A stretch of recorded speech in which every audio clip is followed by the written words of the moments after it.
je ne voulais pas devenir française puisque je ne me sentais pas française. Je suis une immigrée, 3 fois immigrée, mais moi j'adore être étrangère. Et je sais que c'est pas du tout dans l'air du temps, mais j'adore être étrangère, c'est quelque chose qui me plaît beaucoup.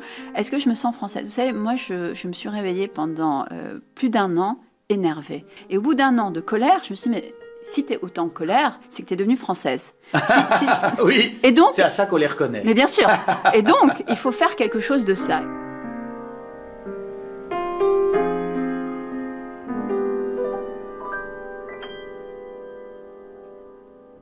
Salut les intellos. Ce soir, je reçois... Kauter Adimi. Pour son livre... La joie et demie. Publié... Aux éditions Stock. Dans la collection... Ma nuit au musée. Et qui dirige la collection Ma nuit au musée? Alina Gurdiel. Alina Gurdiel, Alina. Bonsoir. Alina Gurdiel, quelle surprise de vous voir ici. Je suis assez fier de ce début d'émission.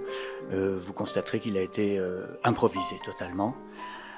Alina Gurdiel. Alors, Kauter Adimi, bonsoir. Bonsoir. Alina, comment avez-vous eu cette idée de Ma nuit au musée, une collection où vous obligez des écrivains à dormir dans un musée une nuit? Je propose cette expérience absolument étonnante et parfois ils s'acceptent. Et vous vous rendez compte que récemment, tous vos auteurs vous désobéissent de plus en plus depuis Christine Angot, qui n'est pas restée à la Bourse de commerce. Là maintenant, ça devient un tout petit peu n'importe quoi. Ah, vous trouvez n'importe quoi? Non, pas n'importe quoi. Au contraire, ça donne de très bons livres. Oui, oui. Enfin, Guillaume Gallienne, il n'est pas allé au musée prévu. Ah non, non, non. Alors là, Guillaume... Kauter Adimi, elle parle d'autre chose que de l'Institut du monde arabe. Ah non, Il y a une indiscipline chez vos auteurs, Alina. Oui, mais ça vous plaît? Oui. Bon. Alors, pour dire juste, alors ils ne sont pas tous indisciplinés, pour commencer. Le pauvre Guillaume Gallienne, il aurait bien voulu passer la nuit au Musée national, mais c'est plutôt qu'on l'a pas laissé passer la nuit. Vrai. C'était vraiment... il n'était pas content. Non, il n'était pas content. Il a passé une très mauvaise nuit. Très, très, très mauvaise. Et ça a donné très un en bon colère. Et ça a donné un bon livre. Christine Angot, en effet, elle en a eu marre. Ouais. Et elle est partie. Et il est parti à 1h du matin. Ouais. Il a dîné, il s'est promené. Il y avait bien 2 lits de camp. Et puis non. Moi, je trouve ça bien, en fait. Je trouve que c'est très, très bien. Et Kauter, alors expliquez-moi. Non, mais moi, en effet, déjà, moi, je n'ai pas respecté le contrat initial puisque j'ai fait 2 nuits au musée. Et que j'ai passé une première nuit au musée Picasso en 2018 déjà. Et ensuite, j'ai dit que ça s'était bien passé alors que ça avait été une nuit assez effroyable. Et j'ai promis un texte pendant des années. Alors que vraiment, chaque année, je disais à Alina, non, c'est bon, ça va être prêt. Et puis finalement, j'ai fini par reconnaître qu'il fallait refaire la nuit au musée. Mais c'est bien l'indiscipline. Pardon. Oui. On l'a refait. Mais je trouve que c'est bien de s'approprier ce... Parce qu'en fait, au fond, le contrat qu'on passe avec Alina, c'est pas tant de dormir dans un musée que d'aller au musée. Ensuite, la nuit nous appartient. Et pour être tout à fait honnête, moi, la première fois qu'Alina m'en parle, donc c'était quand même fin 2017 ou début 2018, je ne comprends même pas que je dois passer la nuit là-bas. Donc, de notre déjeuner, je ressors, non, je dois écrire un petit truc sur un musée, etc. Donc, c'est après, quand je reçois le mail d'Alina, je fais, ah oui, c'est très engageant tout de même. Ouais. Mais on ne sait jamais ce qu'on va faire d'une nuit au musée. En fait, c'est ça qui est très perturbant. Oui. On y va avec une idée préconçue. On se retrouve sur place et au début, on a l'impression d'être vraiment béni des dieux, d'être cet enfant qui rêvait d'être enfermé dans un magasin de jouets, parce qu'on a un musée pour soi, on est tout seul, on reçoit 1000 messages d'amis qui nous disent « T'as tellement de chance, profite », il n'y a rien de pire que l'injonction de profiter. Et en fait, au début, vous essayez de mettre à la porte tous les gens qui sont là et qui s'extasient de votre venue dans le musée. Après, vous avez 2-3 heures formidables avec les œuvres d'un musée, mais après, vous vous ennuyez comme un rat mort, il n'y a rien à faire. Le lit de camp est affreux, vraiment affreux, et puis il est tout déglingué, et puis on ne peut pas dormir dessus. Non, il est très beau esthétiquement parlant. Il y en a qui ont souffert. Richard Malka a eu très froid au Panthéon. Il a passé la nuit au Panthéon. Lima aussi, il a fait très froid. Au musée Picasso, il a fait très froid. Il fait froid dans les musées, on ne va pas se mentir. C'est mal chauffé. C'est mal chauffé, voilà, mais... Il y en a qui apportent des couettes. Oui, il y en a qui... Alors, je n'ai pas prévu ça, mais j'avais apporté un duvet. Mais en fait, c'est surtout, on ne peut pas dormir, on ne peut rien faire dans un musée, en fait. Je trouve qu'à partir de minuit, ça devient assez dramatique. Et on se retrouve confronté avec soi-même et on se retrouve surtout confronté avec plein de choses qui sont assez difficiles et on n'a pas d'autre choix que d'y aller. Et c'est ça qui est dur dans la nuit au musée. Et c'est tout l'objet de notre conversation à venir, mais je dois remercier Alina car elle est très pressée, elle a des musées à envahir, des auteurs à convaincre. Voilà. Des contrats signés. Oui, et puis il y a tous ces auteurs désobéissants à gérer, c'est très fatigant. C'est très compliqué, les gens ne le savent pas, mais les auteurs sont très indisciplinés. Merci beaucoup. Merci à bonne émission. Merci. Donc, je recadre la situation. Allez. Vous êtes à l'Institut du monde arabe. Il y a une exposition sur Baya, la peintre algérienne. Si vous aviez été sage et soumise, vous auriez fait un livre sur cet immense artiste. Mais n'étant ni sage ni soumise. Et voilà. Qu'est-ce qui s'est passé? Alors, je fais quand même le portrait de Baya. Alors, c'est pas l'entièreté du livre, alors que c'était bien le projet. Effectivement, c'est en tout cas quand Alina m'en parle la première fois, me parle de cette collection et me propose de la rejoindre, je lui dis banco, c'est parfait. J'ai toujours rêvé de faire un livre sur la peintre Baya. Allons-y. Et donc, je passe cette fameuse nuit au musée Picasso, puis à l'Institut du monde arabe. Et en fait, Baya est à la fois un prétexte, mais réellement une envie de ma part d'aller creuser ce personnage, ce peintre assez extraordinaire du XXe siècle. Mais pour raconter Baya et raconter pourquoi Baya était importante pour moi, il fallait que je revienne à la première rencontre avec Baya. Et ça, j'avais pas tellement envie de le faire parce que je découvre Baya à la fin des années 90, la décennie noire, les années de terrorisme. Et donc, ça m'oblige à revenir sur une période de ma vie assez sombre que je n'avais pas du tout envie d'explorer. Et c'est finalement une nuit vraiment assez difficile où je vais beaucoup me confronter à moi-même et tout au long de l'écriture de ce texte, ça va prendre du temps. Donc j'explique ce que vous avez vécu. Vous êtes né à Alger en 86. Vous êtes ensuite allé vivre à Grenoble avec votre famille. Donc là, vous étiez une petite fille. J'avais 4 ans en arrivant. Voilà. Oui, et c'est à 8 ans, donc 4 ans après, que votre père décide de retourner en Algérie. En 1994. En 1994, mais attendez, il n'y avait personne dans l'avion. Non, d'ailleurs on prend l'avion tout seul. J'ai un souvenir de cet avion complètement vide. Oui, en effet, mon père va en France pour faire sa thèse de doctorat, il l'a fait en 4 ans, et à la fin il nous dit, la thèse est terminée, on revient en Algérie. Effectivement, c'est une période très très compliqué en Algérie, d'une grande violence. Guerre, d'une grande violence, toutes les frontières sont fermées, personne ne fait le chemin dans ce sens-là. On fait partie des rares familles à le faire ainsi. Et on Parce qu'en fait, il est en militaire. 94. C'est ça, il était signé et quand on a signé pour l'armée, on est obligé d'y retourner. Enfin, on est obligé d'y rester 25 ans. Donc l'armée lui a payé ses études de journaliste puisqu'il se rêvait journaliste. Mon père se rêvait journaliste. Et ensuite lui paye son doctorat en France. Et mon père, à la fois par obligation, mais aussi par un souci de loyauté et par désir de revenir vivre en Algérie, nous ramène en 94, sans nous expliquer du tout ce qui nous attend. Enfin, moi, on m'a vendu une carte postale. Oui, c'était assez enthousiaste. J'étais extrêmement heureuse de rentrer à 8 ans. Pour moi, je reviens dans un pays qui va être fabuleux. On m'a vendu la mer et le soleil. Et j'arrive vraiment très heureuse. Et je découvre vraiment à l'arrivée à l'aéroport d'Alger, je comprends tout de suite la grosse arnaque. Je comprends tout de suite que je me suis faite complètement avoir. Oui, alors vous allez frôler la mort tout de suite, parce qu'il y a un barrage qui est en fait avec des faux gendarmes. Oui, ça s'appelle, c'est un faux barrage. Alors les Algériens savent tous ce que signifie un faux barrage. Il y a la police qui vient nous arrêter d'ailleurs, parce qu'on n'a pas le droit non plus en France d'en parler, ni en Algérie ni en France. Sur cette fameuse route, ce jour-là, entre deux villages, on tombe sur un faux barrage. Et alors pour ceux qui ont la grande chance de ne pas savoir ce qu'est un faux barrage, c'est en réalité d'abord un vrai barrage de militaires, de gendarmes, de policiers, peu importe. Les terroristes, alors des groupes islamiques armés, on rappelle, ce sont les années 90, le GIA terrorise la population, des bombes, des massacres de villages, des égorgements, des viols, des kidnappings, etc. Et donc ces terroristes viennent, tuent les gendarmes, les militaires, les policiers, les égorgent, pardon pour l'image, et prennent leurs uniformes, les passent et reprennent le barrage. Et donc, quand vous passez en voiture, vous croyez que c'est un vrai barrage, et donc vous ne vous méfiez pas, ils fouillent les voitures, ils posent des questions, ils vérifient les papiers, et ils décident qui peut passer et qui va mourir. En l'occurrence, votre père étant militaire, vous auriez tous été... Et ma mère journaliste. Massacrés. Ma mère journaliste, nous ne parlions pas arabe, nous ne parlions plus arabe. Mes parents nous avaient beaucoup poussé à apprendre le français quand on était en France. Et donc, oui, nous, on était la famille parfaite. Il y avait 100% de chance que vous soyez oui, nous, on était une famille parfaite éliminé. pour eux.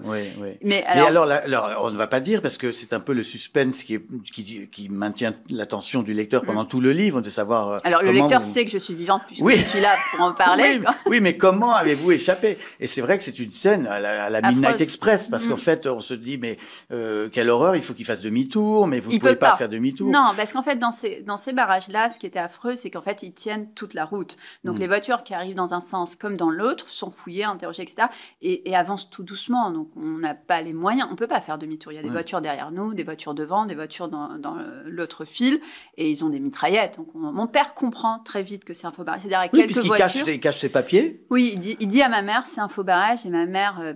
panique entièrement. Elle est sûre qu'on va mourir ce jour-là. Et après, mon père est quelqu'un de très optimiste. Et jusqu'au bout, il disait, mais j'étais sûre que ça se passerait bien. Alors, et ce que j'essaie aussi de faire dans ce livre, c'est de me dire, mais ce jour-là, dans cette voiture-là, qu'est-ce que tu te dis? Quand même, tu nous as ramenés 24 heures plus tôt, oui, en étant sûr que ça se passerait bien.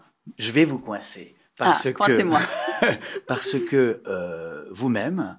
Vous êtes très optimiste. Oui. Vous écrivez là sur un sujet qui est tabou dans votre pays, dans l'Algérie, qui est la guerre civile des années 90, qui a valu pas mal d'emmerdes à Kamel Daoud, que j'ai reçu ici aussi. Et vous retournez en Algérie régulièrement. Vous y retournez même à la fin du mois d'octobre, au salon d'Alger, alors qu'aucun écrivain français n'y va. Mais moi, je suis algérienne. Oui, donc mais je peux. Algérienne et naturalisée française quand même. Et vous allez là-bas... avec une certaine confiance, je dois dire. Moi, j'ai un petit peu peur pour vous. Hein. Vous pensez pas qu'il y a un danger en retournant régulièrement en Algérie?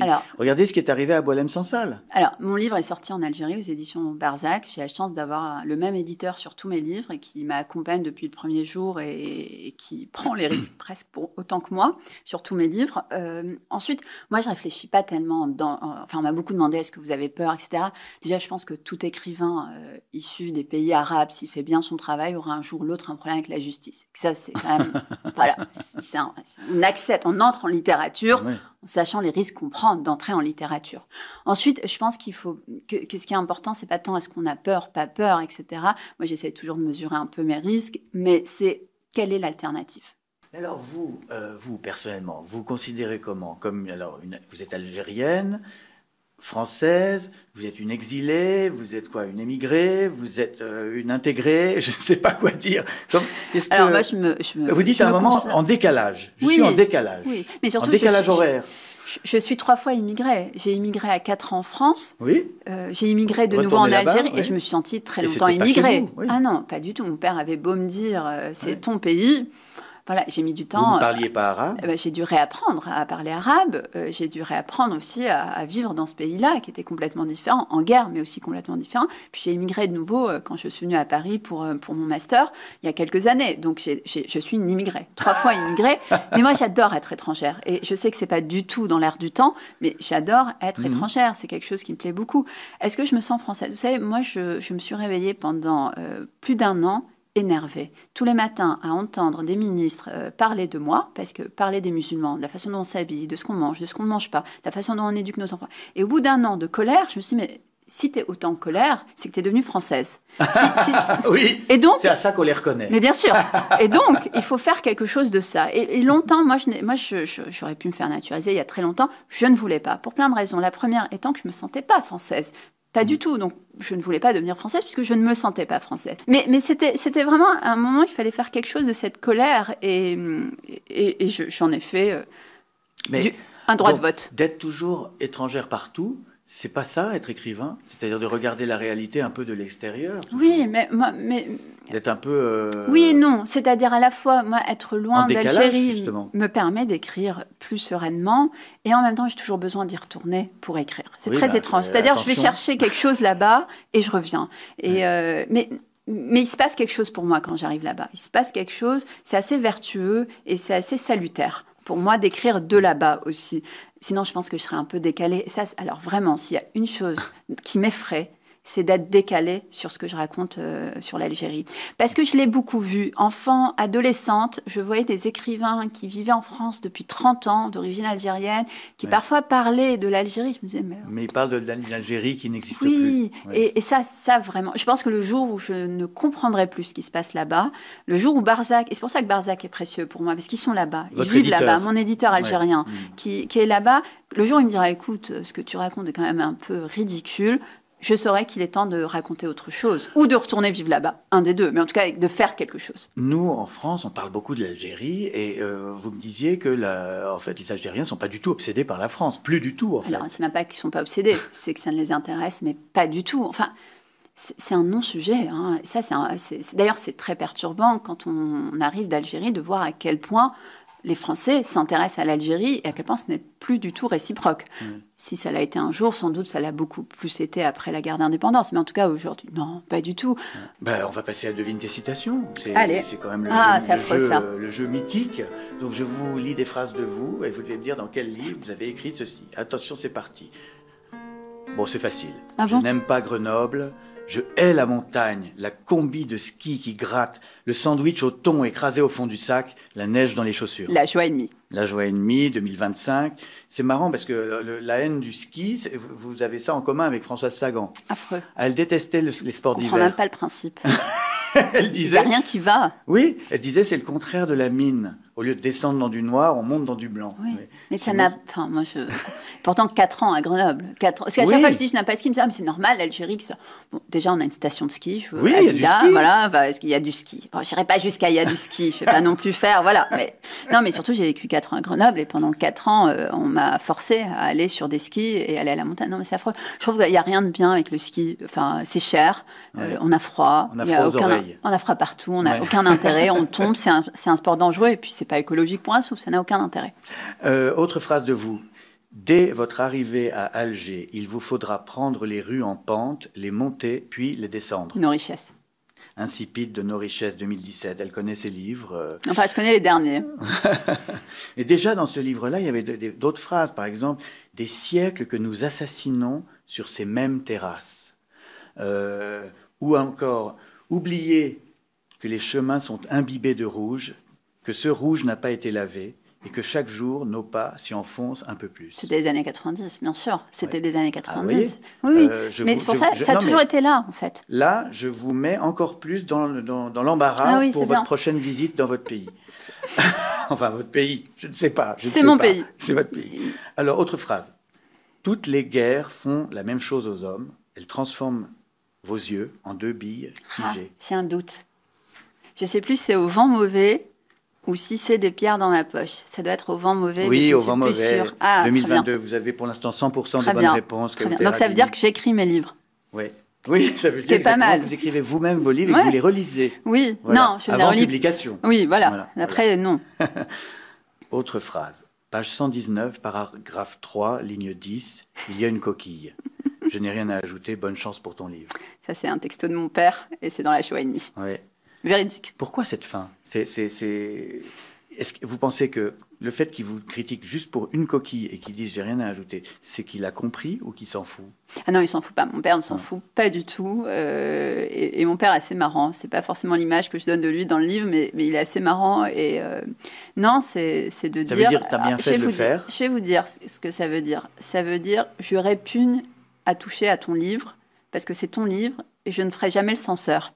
Et ça, c'est assez étonnant parce que mes parents sont très intrusifs sur absolument tous les sujets, mais sur la littérature, il y a un tel respect de ce qu'est la littérature qu'ils n'ont jamais eu une seule volonté de changer ne serait-ce qu'un mot. Et donc c'est ça que ça veut dire pour mon père. C'est ton livre, c'est ta vision, c'est ta façon de le raconter, il est à toi. Ou alors, il a prévu d'écrire lui-même un livre et il n'a pas envie de me raconter l'histoire. Ce qui est tout à fait probable aussi. Je continue sans transition. Phrase de vous. Où avez-vous écrit ceci ? Parfois, c'est tout ce dont on a besoin, pleurer avec quelqu'un. Non, j'ai pas écrit ça. Si. Non. Si. Attendez. C'est pas... Pourquoi vous trouvez ça con ? Ouais, nuon. Attendez. Et puis surtout, ça me ressemble pas. Non, je le fais dire à quelqu'un. C'est affreux. Peut-être c'est un personnage. Attendez. Au vent mauvais ?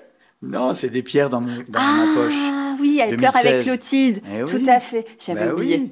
Oui. Alors, ce titre, des pierres dans ma poche, ça fait une allusion à Virginia Woolf qui s'est suicidée comme ça, en allant dans une rivière. Vous avez voulu vous suicider, vous ? Non, écoutez, moi j'ai un appétit de la vie incroyable. Mais ce qui est normal par rapport aux années 90. Donc non, moi je ferai toujours tout pour survivre et pour vivre aussi longtemps que possible. Attention, parce que là, je vais aller dans une question à la Léa Salamé. Allez. Vous êtes prêts ou pas ? Oui, je vais bien. Non, c'est pas... Non, c'est pas ça, c'est pire. Et alors, est-ce que vous avez trouvé quelqu'un avec qui pleurer? Mais alors moi, je ne pleure quasiment jamais, mon cher Frédéric. Mais c'est-à-dire que la dernière fois que j'ai pleuré, j'ai pleuré 2-3 fois en écrivant ce livre, mais qui est fini depuis 1 an. Donc c'est vous dire, je ne pleure que très, très, très peu et très rarement. C'est dommage, c'était mon but. Ah, mais désolé. Ah non, alors là, vraiment, franchement, enfin, vraiment, je ne pleure... Je suis pas certaine qu'on m'ait déjà vu pleurer dans mon entourage depuis, c'est-à-dire si je dépasse l'enfance. Mais ça, vous savez, c'est pas normal. Non, c'est je malsain. sais. Mais alors, je sais. Mais je vais vous dire quelque chose. Je pense que la thérapie a fait beaucoup de bien et que c'est important. Mais je préfère vivre avec les fantômes. Et j'ai déjà mis des années, presque 8 ans, à ouvrir un carton. Donc c'est vous dire. Je suis pas prête à le faire. Sur les écrivains, vous dites... C'est ce qu'il y a de terrible à nous côtoyer. Nous pouvons écouter, acquiescer, sourire même, mais une part de nous est ailleurs. Oui, ça c'est dans La joie et nuit, et c'est quelque chose auquel je crois profondément. C'est que quand vous êtes en écriture, quoi qu'il se passe, vous n'êtes pas vraiment totalement là, et peu importe la personne avec qui vous êtes. Mais en tout cas, en écriture, même si je suis... mais peu importe. On est concentré. Non, mais je ne suis pas là, en fait, quasiment à moitié. En tout cas c'est impossible. Il y a que l'écriture qui a 100% de mon attention quand je suis en écriture. Sinon, je suis là qu'à moitié et par devoir. Exemple, vous êtes ici complètement ou vous êtes ailleurs en ce moment? Oui, parce que je n'ai pas vraiment commencé l'écriture réelle de mon livre. Donc, je suis totalement là. Ah, merci. Je suis très content. Le questionnaire de BD, très important, évidemment. Pourquoi un jeune devrait-il lire votre livre au lieu de scroller sur TikTok? C'est important, cette question, aujourd'hui, là. Voilà. Pourquoi choisir ce livre? Je vais vous dire pourquoi. Parce que sur TikTok, il verra une réalité bien plus intéressante que la sienne, alors que s'il lit mon livre, il se dirait que c'est quand même pas mal sa vie. Pensez-vous qu'un écrivain doit être gentil? Non. Enfin, non. Un écrivain doit être vrai. Au sens où il doit écrire quelque chose qui vient des tripes. Gentil, c'est accessoire. Non, puis c'est pas vraiment une qualité, gentil. C'est affreux parce que c'est une tendance de la littérature aujourd'hui, des écrivains gentils qui font du bien et tout ça. Votre livre ne fait pas du bien. Ah non. Moi, pour moi, la littérature, elle n'est pas là pour faire du bien. Elle remue, mais non. Est-ce que vous fantasmez sur J.D. Salinger qui n'a jamais donné d'interview de sa vie? Je trouve que c'est un luxe. Et oui, alors est-ce que je fantasme? Non, mais je trouve que c'est un luxe. Parce que vous êtes... Que j'aimerais avoir un jour. On vous invite un peu partout, vous pourriez dire non. Je dis non à plein d'endroits et à plein de gens. Oh, alors merci d'être là. Avec plaisir. Un roman doit-il réparer le monde? Non, enfin pas pour moi, je ne vois pas comment en fait. Mais un roman peut être un écho au monde et je pense qu'on comprend mieux le monde ou une partie du monde avec un roman. Mais il répare rien. Il faut sortir de ça. Quel est votre chef-d'œuvre? Oh, je ne l'ai pas encore écrit. Je pense que ce livre est peut-être mon meilleur, honnêtement. Mais le chef-d'œuvre, je ne l'ai pas encore écrit. Je reviendrai pour le chef-d'œuvre. Je suis d'accord, je le pense aussi. Êtes-vous une ouin-ouin?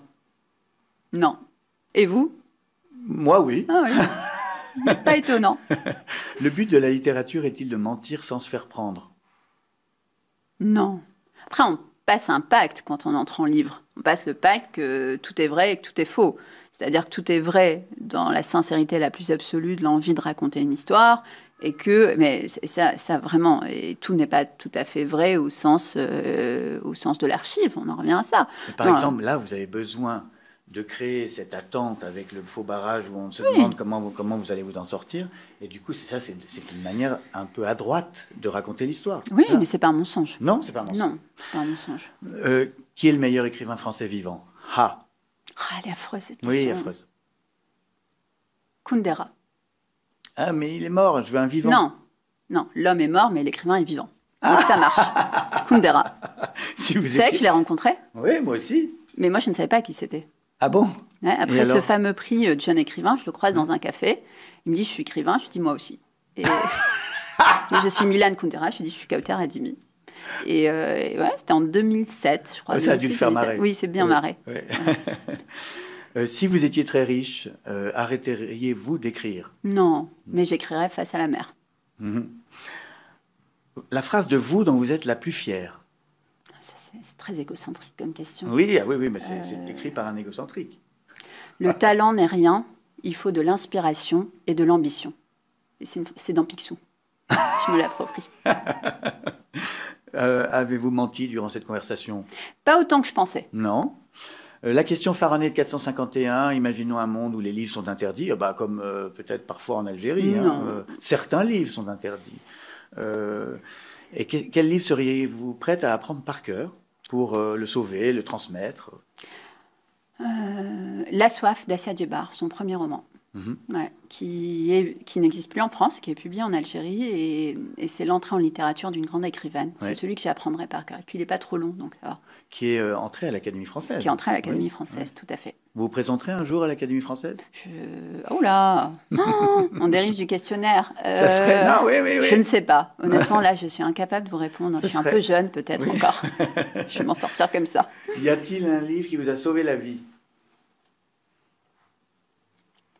Moi, la littérature, en tout cas, m'a permis de m'échapper à la réalité des années 90. Je me suis engouffrée dans la littérature. Ah oui, parce que... Vous lisiez énormément là-bas? Énormément.